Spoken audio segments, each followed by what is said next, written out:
ಅದನ್ನು ತಿಳಿಸ್ಕೊಟ್ಟಿದ್ದಾರೆ. ನಿಮಗೆಲ್ಲ ಯಾರು ಹೀರೋಗಳು? ನಿಮಗೆ ಏನು ಕೇಳಿದ ತಕ್ಷಣ ಯಾರನ್ನ ಒಬ್ಬರು ಪ್ರಶ್ನೆ ಮಾಡೋದು, ನಿಮ್ಗೆ ಯಾರು ಹೀರೋ ಅಂದರೆ ಏನು ಹೇಳ್ತೀರಿ? ಯಾರು ಹೀರೋ ಅಂತೀರಿ ನೀವು? ಯಾರನ್ನ ಫಿಲಿಮ್ ಆ್ಯಕ್ಟ್ರೆಸ್ ಹೇಳ್ಬಿಡ್ತೀರಾ? ಹೌದಲ್ವಾ? ಅವ್ರನ್ನೆಲ್ಲ ಇಟ್ಕೊಳ್ಬಾರ್ದು. ಆದರ್ಶ ನಮ್ಮ ದೇಶವನ್ನು ಕಾಪಾಡಿದಂಥ, ರಾಜಪ್ರಭುತ್ವವನ್ನು ಬ್ರಿಟಿಷರನ್ನು ಓಡಿಸುವಂಥ ಒಳ್ಳೆ ಕೆಲಸ ಮಾಡಿದ್ದು ಯಾರಪ್ಪ ಅಂದರೆ ನಮ್ಮ ಸಂಗೊಳ್ಳಿ ರಾಯಣ್ಣ. ಅಂಥ ಸಂಗೊಳ್ಳಿ ರಾಯಣ್ಣನ ನಾವೇನು ಮಾಡಬೇಕು? ನಮ್ಮ ಜೀವನದಲ್ಲಿ ಹೀರೋಗಳಾಗಿ ಮಾಡ್ಕೋಬೇಕು. ಅವರ ಆದರ್ಶಗಳನ್ನು ಪಾಲಿಸಬೇಕು. ಕೇವಲ 33 ವರ್ಷ ಅವ್ರು ಬದುಕಿದ್ದಷ್ಟೇ. ಅವರು 1798ರಲ್ಲಿ ಜನಿಸಿದಂಥ ಸಂಗೊಳ್ಳಿ ರಾಯಣ್ಣ 1831ಕ್ಕೆ ಅವ್ರನ್ನ ಗಲ್ಲಿಗೇರಿಸ್ಬಿಡ್ತಾರೆ. ಕೇವಲ 31 ಎಷ್ಟು ಆಸೆಗಳಿರುತ್ತೆ ಅದನ್ನೆಲ್ಲ ಮೊಟ್ಟಕ್ಕೆ ಮಾಡಿ ತನ್ನ ರಾಜ್ಯವನ್ನು ಕಿತ್ತೂರು ರಾಣಿ ಚೆನ್ನಮ್ಮನವನ್ನು ಉಳಿಸ್ಕೊಳ್ಳೋದಕ್ಕೆ, ಆಡಳಿತವನ್ನು ಉಳಿಸ್ಕೊಳ್ಳೋ ದೃಷ್ಟಿ ಇಟ್ಕೊಂಡು ಬ್ರಿಟಿಷರ ವಿರುದ್ಧ ಹೋರಾಡಿ ಕೊನೆಗೆ ಗಲ್ಲಿಗೇರಿಸ್ತಾರೆ. ಅಂಥ ಒಬ್ಬ ಆದರ್ಶ ಪುರುಷನ, ದೇಶ ಪ್ರೇಮಿಯನ್ನು ನಾವೇನು ಮಾಡಬೇಕು? ಆದರ್ಶವಾಗಿ ಇಟ್ಕೊಂಡು ನಮ್ಮ ಜೀವನದಲ್ಲಿ ನಾವು ಮುನ್ನಡಿಬೇಕು. ಸೊ ಹೀಗೆ ಅನೇಕ ವಿಚಾರಗಳನ್ನ ಸಾಹಿತ್ಯದ ಬಗ್ಗೆ ತಿಳಿಸ್ಕೊಟ್ಟಂಥ ನಮ್ಮ ನಾರಾಯಣಪ್ಪ ಸರ್ ಅವರಿಗೆ, ಚುಟುಕು ಸಾಹಿತ್ಯ ಪರಿಷತ್ನ ಅಧ್ಯಕ್ಷರಿಗೆ ಧನ್ಯವಾದಗಳನ್ನು ತಿಳಿಸ್ತೇವೆ. ಹಾಗೆ ಕಾರ್ಯಕ್ರಮಕ್ಕೆ ಬಂದಿರುವಂಥ ಮತ್ತೊಬ್ಬ ಮುಖ್ಯ ಅತಿಥಿಗಳು ನಮ್ಮ ರವಿ ಅಣ್ಣವರು, ಸಮಾಜ ಸೇವಕರು ಹಾಗೂ ನಿವೃತ್ತ ASI, ಪೊಲೀಸ್ ಇಲಾಖೆಯಲ್ಲಿ ASI ಆಗಿ ಕೆಲಸ ಮಾಡಿ ನಿವೃತ್ತಗಳು. ಹಾಗೆ ಈಗ ಸಮಾಜ ಚಟುವಟಿಕೆಗಳಲ್ಲಿ ಸಾಕಷ್ಟು ಮುನ್ನಡೆಯಲ್ಲಿರುವಂಥವ್ರು. ಹಾಗೆ ಯಾವುದೇ ರಸ್ತೆ ಪ್ರಾಬ್ಲಮ್ ಬರಲಿ, ಒಂದು UGD ಪ್ರಾಬ್ಲಮ್ ಬರಲಿ, ಅವ್ರ ಮನೆಯದಲ್ಲ, ರಸ್ತೆಯಲ್ಲಿ ಸಾರ್ವಜನಿಕರಿಗೆ ಯಾವುದೇ ತೊಂದರೆಗಳು ಬಂದಾಗ ಆ ತೊಂದರೆಗಳಿಗೆ ಕರೆಕ್ಟಾಗಿ ಯಾವ ಪರ್ಸನನ್ನು ಕಾಂಟ್ಯಾಕ್ಟ್ ಮಾಡಬೇಕು, ಎಲ್ಲಿ ಅವ್ರಿಗೆ ಹೋಗಿ ಮುಟ್ಟಿಸ್ಬೇಕು ಆ ದೂರನ್ನು, ಹಾಗೆ ಅದನ್ನು ಸರಿಯಾಗಿ ಕ್ರಮಗೊಳಿಸೋದಕ್ಕೆ ರವೀಂದ್ರನಾಥ್ ಅವರು ತುಂಬ ಕೆಲಸ ಮಾಡ್ತಾರೆ. ಅಂಥವ್ರು ಇವತ್ತು ಅಭಿನಂದನ ಸಮಾರಂಭ ಕಾರ್ಯಕ್ರಮದಲ್ಲಿ ಬಂದಿದ್ದಾರೆ. ಅವ್ರು ಮುಖ್ಯ ಅತಿಥಿಗಳಾಗಿ ಭಾಗಿಸಿ ಈ ಕಾರ್ಯಕ್ರಮಕ್ಕೆ ನೆರವಾಗೋದಕ್ಕೆ ಅವರೇ ದುಬಾರಿಗಳು. ಸೊ ಅಂಥೊಬ್ಬರು ಇವತ್ತು ತಮ್ಮನ್ನು ಉದ್ದೇಶದಿಂದ ಮಾತಾಡ್ತಾರೆ. ಹಲವಾರು ಜನ ಇದ್ದಾರೆ, ಇಲ್ಲ ಅಂತ ಹೇಳಲ್ಲ. ಸೊ ಹಾಗಾಗಿ ಕಿತ್ತೂರನ್ನು ಉಳಿಸಿದ್ದಾರೆ, ನಮ್ಮ ನಾಡನ್ನು ಉಳಿಸಿದ್ದಾರೆ, ಮತ್ತು ಸ್ವತಂತ್ರವಾಗಿ ಹೋರಾಟ ಮಾಡಿದ್ದಾರೆ. ಮತ್ತು ಜೊತೆಗೆ ಅವರು ಈ ಏನು ಒಗ್ಗಟ್ಟು ಅಂತ ಏನಿದೆ, ಆ ಒಗ್ಗಟ್ಟನ್ನು ನಿರ್ಮಾಣ ಮಾಡಿದ್ರಲ್ಲಿ ಅವರು ಪ್ರಮುಖರು ಅಂತ ಹೇಳ್ಬೋದು. ಆ ಒಗ್ಗಟ್ಟು ಇಲ್ಲದೇ ಇದ್ದಿದ್ರೆ ಅವ್ರು ನಿಜವಾಗ್ಲೂ ಗೆಲ್ಲಿಕ್ಕೆ ಆಗ್ತಾ ಇರಲಿಲ್ಲ. ಆದರೂ ಕೂಡ ಇಂಗ್ಲೀಷ್ನವ್ರು ನಿಮ್ಗೆ ಗೊತ್ತಿದೆ, ಮೋಸದಿಂದ ಅವರನ್ನು ಸೆರೆ ಹಿಡಿದು ವಿಚಾರಣೆ ಮಾಡಿ 1831ರಲ್ಲಿ ಆಗಸ್ಟ್ 26 ಜನವರಿ 26 ನೋಡಿ, 2 ದಿನ ನೀವು ನೋಡ್ಕೋಬೇಕು. ಜನವರಿ 26, ಆಗಸ್ಟ್ 15, ಆ 2 ದಿನಗಳನ್ನ ನೀವು ನೋಟ್ ಮಾಡ್ಕೊಳ್ಳಿ ಮೈಂಡಲ್ಲಿ. ಸೊ ಹಾಗಾಗಿ ಅಂಥ ದಿನ ಗಲ್ಲಿಗೇರಿಸ್ತಾರೆ ಅವರು, ಅಷ್ಟೆಲ್ಲ ಮಾಡಿ ಗಲ್ಲಿಗೇರಿಸ್ತಾರೆ. ಸೊ ಹಾಗಾಗಿ ಅವರು ಈ ನಮ್ಮ ಮತ್ತೆ ಅವರಿಗೆ ಒಬ್ಬ ಅನೇಕ ಬಿರುದುಗಳನ್ನು ಕೂಡ ಕೊಟ್ಟಿದ್ದು, ವೀರರಾಯಣ್ಣ, ಸಂಗೊಳ್ಳಿ ರಾಯಣ್ಣ, ಕ್ರಾಂತಿವೀರ ಸಂಗೊಳ್ಳಿ ರಾಯಣ್ಣ. ಮತ್ತೆ ನಿಮ್ಗೆ ಗೊತ್ತಿದೆ, ಬೆಂಗಳೂರಿನಲ್ಲಿ ಕೂಡ ನಮ್ಮ ಒಂದು ರೈಲ್ವೆ ನಿಲ್ದಾಣಕ್ಕೆ ಕ್ರಾಂತಿವೀರ ಸಂಗೊಳ್ಳಿ ರಾಯಣ್ಣ ಅಂತ ಹೆಸರು ಕೊಟ್ಟಿದ್ದಾರೆ. ಜೊತೆಗೆ ನಮ್ಮ ಕನ್ನಡ ಚಲನಚಿತ್ರರಂಗದಲ್ಲಿ ಕೂಡ ಅವರಿಗೆ ಹೆಸರುವಾಸಿ ಇದೆ. ಯಾಕೆಂತಂದರೆ 1912ರಲ್ಲಿ ಒಂದು ಚಲನಚಿತ್ರ ಬಂತು.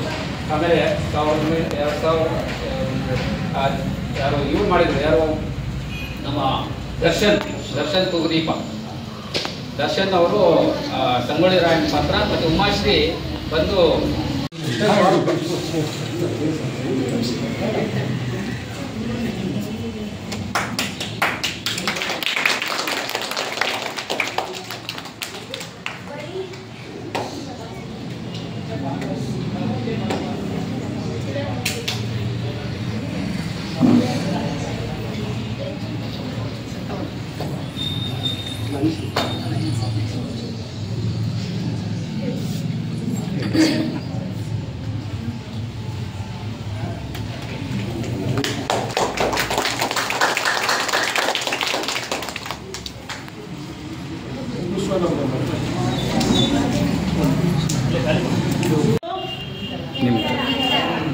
ನನಗಿಂತೂ ಇನ್ನೂ ಉನ್ನತ ಮಟ್ಟಕ್ಕೆ ಹೋಗಿ ಒಂದು ಜಿಲ್ಲೆನ ಆಳುವಂಥ ಮಟ್ಟಕ್ಕೆ ನೀವೆಲ್ಲ ಹೋಗ್ಬೇಕಂತ ಆಶಿಸ್ತಾ, ಒಳ್ಳೆಯ ಮೂರ್ತಿಗಳಾಗಿ ಮೊಬೈಲ್ಗಳನ್ನು ಮುಟ್ಟಬೇಡಿ, ಮೊಬೈಲಿಂದ ಆದಷ್ಟು ದೂರ ಇರಿ.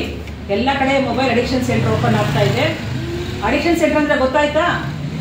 ಏನು ಗೊತ್ತಿದೆಯಾ? ಮೊಬೈಲ್ ಅಡಿಕ್ಷನ್ ಸೆಂಟರ್ಸ್ ಅಂದರೆ ಯಾರು ಜಾಸ್ತಿ ಮೊಬೈಲ್ ಇಟ್ಕೊಂಡು ಆಟ ಆಡ್ತಾ ಇರ್ತಾರೆ, ನೋಡ್ತಾ ಇರ್ತಾರೆ, ಅವ್ರಿಗೆಲ್ಲರಿಗೂ ಏನಾಗಿದೆ ಅಂದರೆ ಕೈಯಲ್ಲಿ ಸ್ವಾಧೀನ ಇಲ್ಲದೆ ಆಗಿದೆ, ಕತ್ತಲ್ಲಿ ಸ್ವಾಧೀನ ಇಲ್ಲದೆ ಆಗಿದೆ, ಬೆನ್ನು ಮೂಳೆ ಸ್ವಾಧೀನ ಇಲ್ಲದೆ ಆಗಿದೆ, ಬುದ್ಧಿಗೆ ಭ್ರಮಣೆ ಆಗ್ತಾ ಇದೆ. ಈ ಥರ ಎಲ್ಲ ಸಮಸ್ಯೆಗಳು ಬರ್ತಾ ಇದೆ. ಕಣ್ಣು ನೋಟ ಕಾಣಿಸ್ತಾ ಇಲ್ಲ ಕರೆಕ್ಟಾಗಿ. ಈ ಥರ ಎಲ್ಲ ಸಮಸ್ಯೆಗಳಾಗ್ತಾ ಇದೆ. ಅದಕ್ಕೆ ದಯವಿಟ್ಟು ಯಾರೂ ಅಪ್ಪ ಅಮ್ಮ ಮೊಬೈಲ್ ಯಾರು ತೊಗೋಬೇಡಿ. ಇವತ್ತಿಂದಲೇ ಸ್ವಲ್ಪ ಅಂದ್ಕೊಳ್ಳಿ, ಏನೋ ಮೊಬೈಲ್ ಕೇಳಬೇಕಂದ್ರೆ ಯಾವುದೇ ವಿಚಾರ ಇದೆ ಕೇಳಬೇಕಷ್ಟೇ.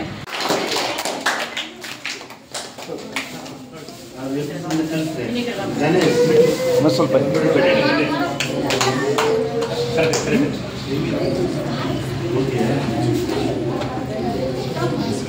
ಸರ್ ಸ್ವಲ್ಪ ಸೈಡು ಹಾಗೆ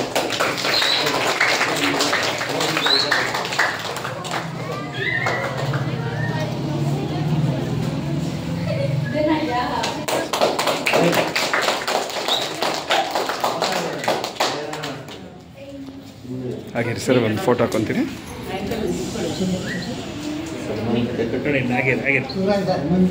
ಸ್ವಲ್ಪ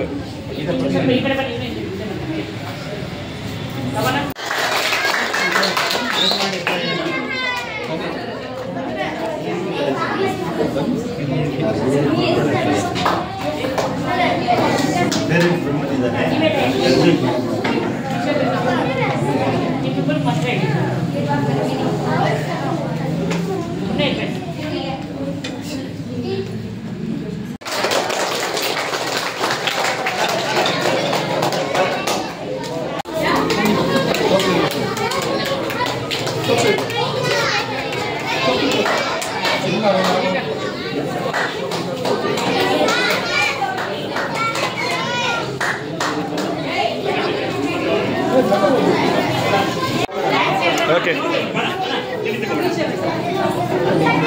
ಬರ್ತಾ ಇರಿ.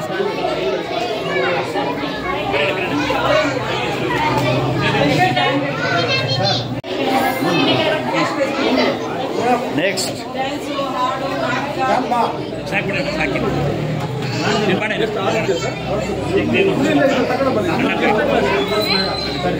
ध्यान देख हाँ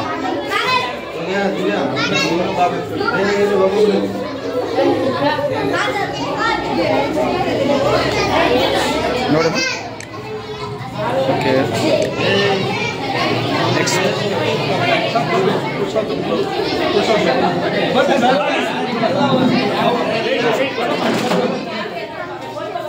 देखो है ओके नेक्स्ट आड़े अनको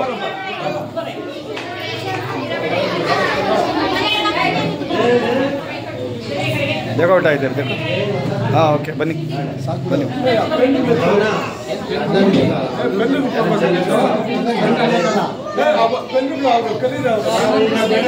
हाँ बन्री नेक्स्ट कಳಿಸ್ತಾ ಇರಿ